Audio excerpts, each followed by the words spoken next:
Final Jeopardy. Today the category is the presidential oath of office. Back with a clue in a moment. Alright, so I gotta say I'm not surprised that Al Franken rolled train on this one.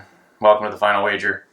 I'm Keith Williams. I say that because, as I said last night, good comedians, well, implied good, I should say, good comedians have to have a command of a range of knowledge, and he's obviously been a comedian for a long time, and obviously a very successful one. Although that does play with the other side of it, which is he's a senator, so he probably doesn't know all that much. Just kidding. Bad joke. It was very funny to see him throw a little shade at Alex there during the interview segment.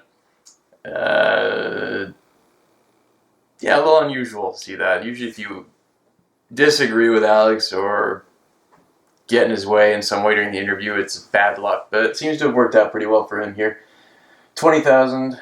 Also enjoyed that women's lib clue that came up, and I was surprised there was no laugh from the audience, although maybe it was a different audience, and maybe if it was the same audience, people were a little afraid to touch it, which is understandable. Alright, let's just go through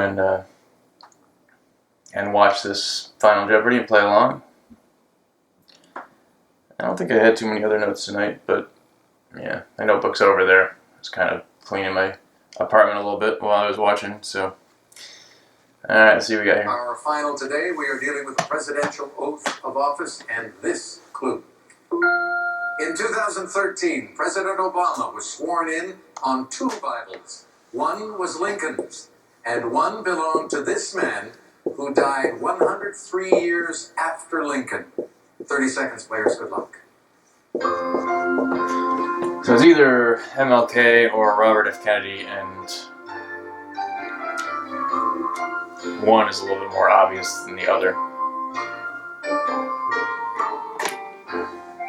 So there's a little math involved, but if you know the 2 years, then you're in pretty good shape, and I'm sure Al Franken's got this, since you knew that Adlai Stevenson was the candidate in 1956, although I guess he was candidate in 1952 too, so Sunny, got a pretty good chance there. You had $5,000.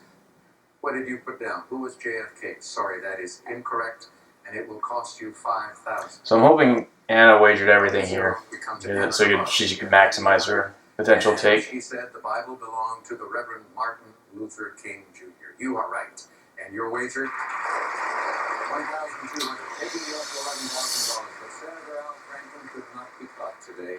He was on his game, and did he get the correct response? He did indeed, and it doesn't matter how much did you wager. $5. Dr. Hugh is thrilled. We'll be very happy to receive $50,000. So